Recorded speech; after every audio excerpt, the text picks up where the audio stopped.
Gauss law is a small topic, but from this part, one question is mostly there in the paper. हम इसको 15 minute में revise करेंगे.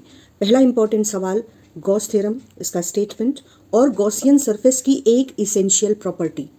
You just have to write that net flux coming out through a closed surface is equal to charge enclosed divided by epsilon naught, where epsilon naught is permittivity of free space. और ये इसका mathematical statement. What is Gaussian surface? Gaussian surface is an imaginary closed surface which should pass through that point where electric field is supposed to be calculated.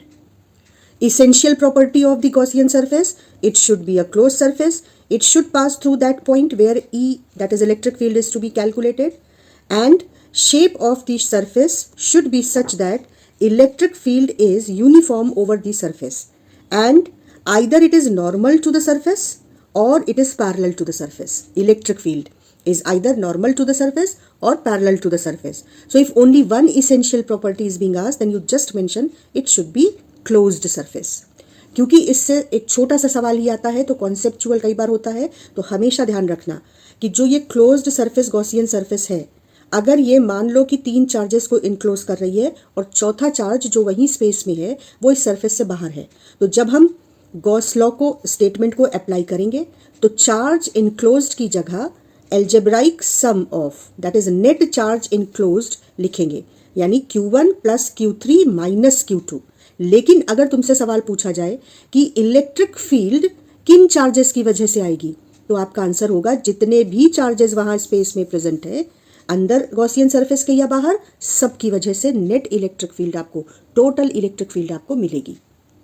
Electric flux का definition पूछा जा सकता है, number of field lines crossing a surface which is perpendicular to electric field is called electric flux. और electric flux की unit आप E A cos theta से निकालेंगे. कॉस थीटा यूनिट इसकी कोई नहीं होती है एंगल की, तो सिर्फ ई इंटू ए की हेल्प से आप यूनिट निकालेंगे, वो ये. और इसका डायमेंशनल फॉर्मूला अगर पूछा जाता है तो ई इंटू ए, ई की जगह एफ बाई क्यू, और f बाई क्यू को आप f का dimensional formula MLT minus 2, a का L2 और q का AT. तो ये डायमेंशनल फार्मूला फ्लक्स का. डेरिवेशन इससे मैं बहुत एक्सपेक्ट नहीं कर रही हूं, पर अगर आपके पास टाइम बचता है तो आप electric field due to infinite line of charge, electric field due to infinite sheet of charge and electric field due to infinite conducting sheet of charge. 2k lambda by r, where k is 1/4 pi epsilon naught, sigma upon 2 epsilon naught and sigma upon epsilon naught. और electric field due to uniformly charged shell, है ना, इसकी वजह से outside the shell और inside the shell. ये derivations अगर आपके पास टाइम बचे तो बाद में देख लीजिएगा, पर हाँ, ये चारों फॉर्मूले आपको बहुत अच्छी तरह से याद होने चाहिए, क्योंकि इन पर न्यूमेरिकल बिल्कुल आपको मिल सकता है. और इसके अलावा ग्राफ पर, 3 ग्राफ पर सवाल आपको मिल सकते हैं. तो अभी मेरे साथ ही आप वीडियो पॉज करके इन तीनों ग्राफ की प्रैक्टिस अपने पास एक रफ पेपर रखिए और तुरंत करके इसको रिवाइज करके खत्म करिए. कौन कौन से 3 ग्राफ? पहला, draw graph showing variation of electric field as one moves from the center of the charged metal ball to a point on its surface and then to a far off outside point.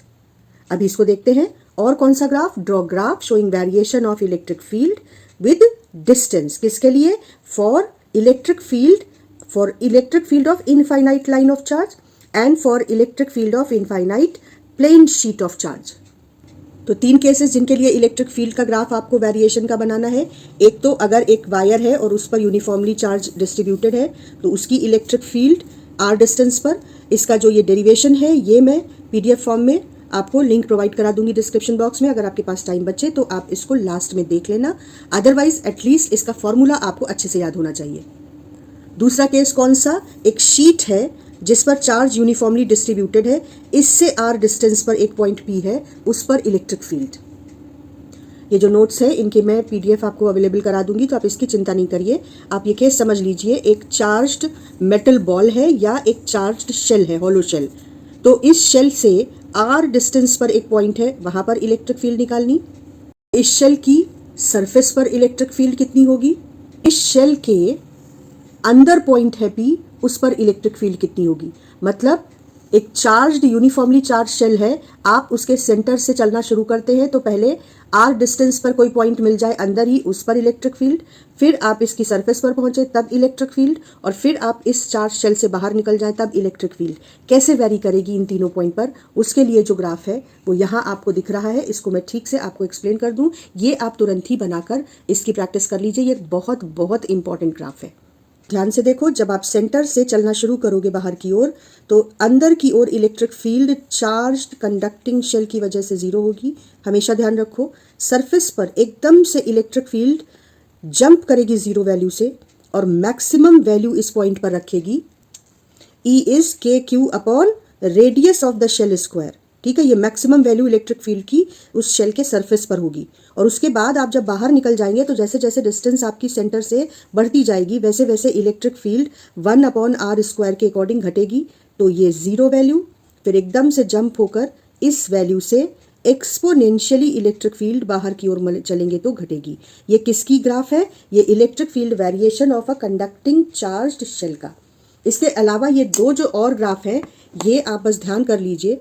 अगर एक charged conducting sheet है या एक sheet है जो insulating material से बनी है, इनफाइनाइट शीट्स की चार्ज जबकि उनकी सरफेस चार्ज डेंसिटी सिग्मा हो, तो ई का वेरिएशन डिस्टेंस के साथ ऐसा है। मतलब कंडक्टिंग शीट के ठीक बगल में अगर आप इलेक्ट्रिक फील्ड देखें तो वो यूनिफॉर्म रहती है और डिस्टेंस के साथ उसके साथ बदलती नहीं है, जब तक कि डिस्टेंस इतनी ना हो जाए कि फील्ड हम नेग्लिजिबल मानने लगे।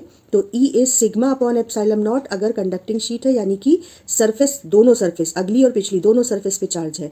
और अगर नॉन कंडक्टिंग शीट है यानी कि सिर्फ एक ही सरफेस पे चार्ज दिया गया है क्यू, तो सिग्मा अपॉन 2 एप्सिलॉन नॉट। ये दोनों फॉर्मूले आपको याद रखने हैं। कंडक्टिंग शीट के लिए सिग्मा अपॉन एप्सिलॉन नॉट और नॉन कंडक्टिंग शीट जिसके सिर्फ एक सरफेस पर चार्ज है uniformly, sigma upon 2 epsilon not.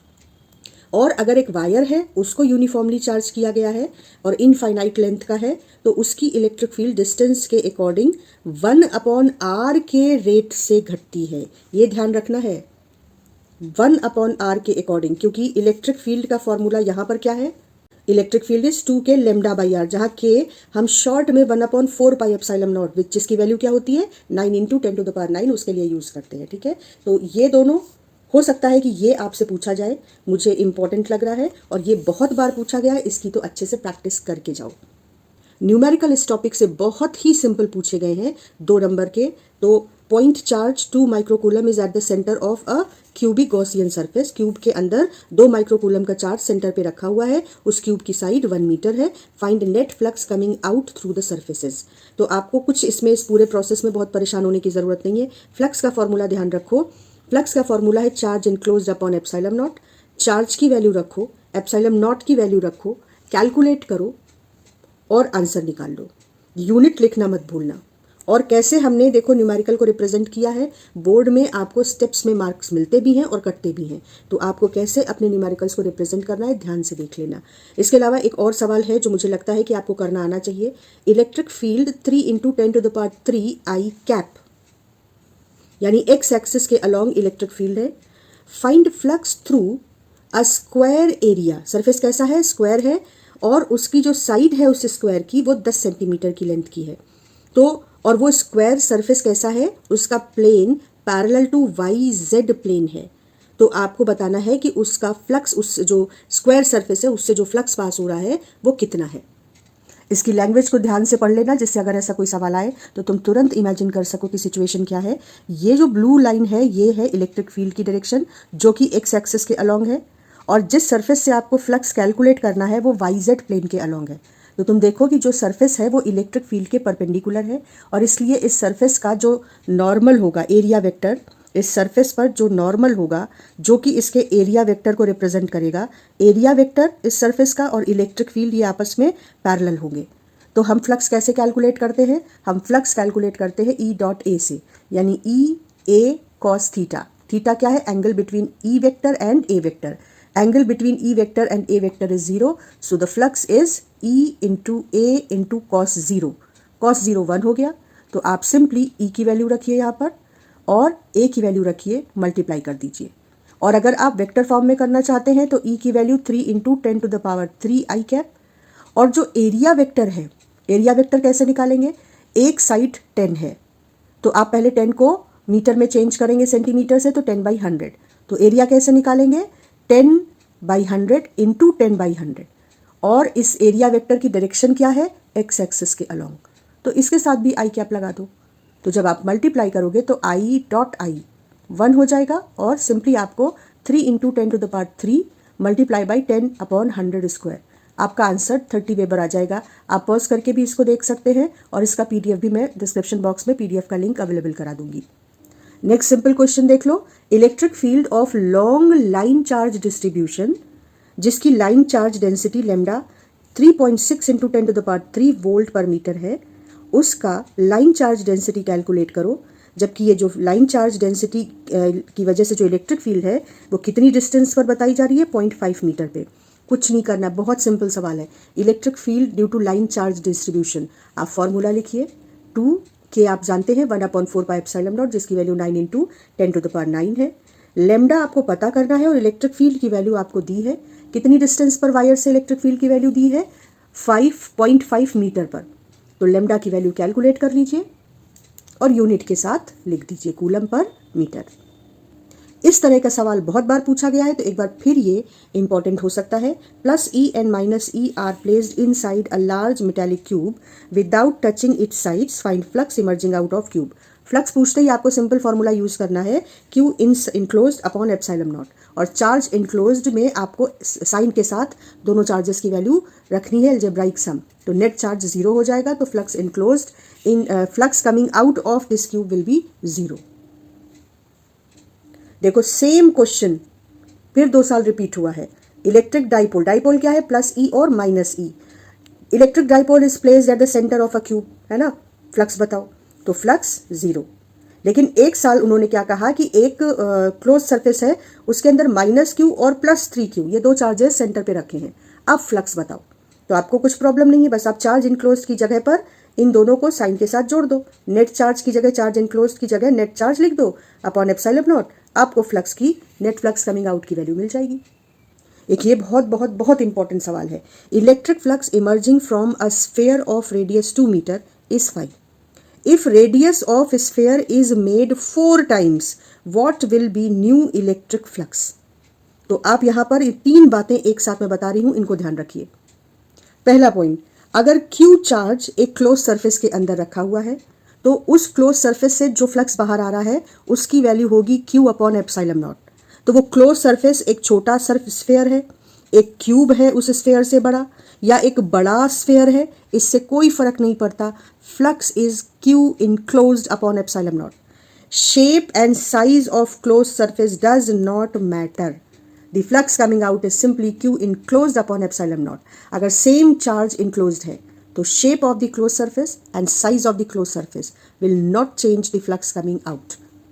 तो यहाँ आंसर क्या होगा? अगर रेडियस डबल हो गया है तो भी there will be no change in the flux. और ये लास्ट क्वेश्चन देखो, सरफेस चार्ज डेंसिटी गिवन है और इलेक्ट्रिक फील्ड इंटेंसिटी पूछी है at a point just outside the sheet which is having this surface charge density. तो surface charge density है, conducting sheet है, तो आपको E is equal to sigma upon epsilon naught का यूज करना है और सिंपली सिग्मा की वैल्यू रखो, एप्सिलॉन नॉट की वैल्यू रखो और आपका आंसर अप्रॉक्सीमेटली इतना आ जाएगा। एक सवाल आपको ऐसा मिल सकता है जिसमें देखो ये क्लोज सिलेंडर है और ये एक इलेक्ट्रिक फील्ड में रखा हुआ है, तो जितनी लाइंस ऑफ फोर्सेस इस सिलेंडर के अंदर जा रही हैं उतनी ही बाहर निकल रही हैं। तो अगर कोई तुमसे पूछे कि नेट फ्लक्स कितना बाहर आ रहा है, जितनी अंदर जा रही हैं उतनी ही बाहर निकल रही हैं, तो net flux coming out is 0, क्योंकि the field lines getting into the close surface and coming out are same. तो कभी भी अगर charge enclosed in the close surface is 0, तो हमेशा flux coming out, net flux coming out will be 0। कोई charge अंदर बंद नहीं है क्लोज सरफेस के तो flux coming out will be 0। और अगर तीनों सरफेसेस से अलग अलग फ्लक्स पूछ ले तो जो कर्व्ड सरफेस है E डॉट ए यानी EA cos 90 0 होगा, तो आप कहेंगे कि कर्व्ड सरफेस से कोई भी फ्लक्स एसोसिएटेड नहीं है। अगर आप इस सरफेस को देखें तो इसकी इलेक्ट्रिक फील्ड जो है वो बाहर आ रही है और इस सरफेस के लिए शेडेड पार्ट के एरिया वेक्टर भी बाहर आ रहा है। क्लोज सरफेस में हमेशा एरिया वेक्टर सरफेस से बाहर की ओर बनाएंगे, तो E और A दोनों के बीच का एंगल है 0। तो flux associated with this shaded surface will be E A cos 0 यानी प्लस ई ए। जबकि अगर आप इस साइड वाली सरफेस को शेडेड पार्ट को देखो तो इलेक्ट्रिक फील्ड तो अंदर जा रही है, लेकिन इसका एरिया वेक्टर आप बाहर की ओर बनाएंगे तो वो इस तरफ होगा। तो ई और ए के बीच का एंगल हो गया 180। तो इस सरफेस के साथ एसोसिएटेड फ्लक्स हो गया ई A cos 180 that is minus ई ए। तो नेट फ्लक्स माइनस ई ए प्लस 0 प्लस ई ए मतलब टोटल 0। लेकिन तीनों के साथ भी अलग अलग कैलकुलेट करना आना चाहिए, क्योंकि इस तरीके का सवाल भी काफ़ी इंपॉर्टेंट है क्वेश्चन पेपर के लिए। तो आई होप कि आपका गॉस लॉ, एक बेसिक गॉस लॉ से जितने क्वेश्चंस आई एक्सपेक्ट मैंने सारे डिस्कस कर लिए हैं। बहुत ज़्यादा डिफ़िकल्ट क्वेश्चंस की मुझे गुंजाइश नहीं नज़र आती है, बोर्ड डिफ़िकल्ट क्वेश्चंस को अवॉइड करता है। इस पूरे डिस्कशन का PDF लिंक मैं डिस्क्रिप्शन में डाल रही हूँ। आई होप कि सेशन आपके लिए फ़ायदेमंद हुआ होगा।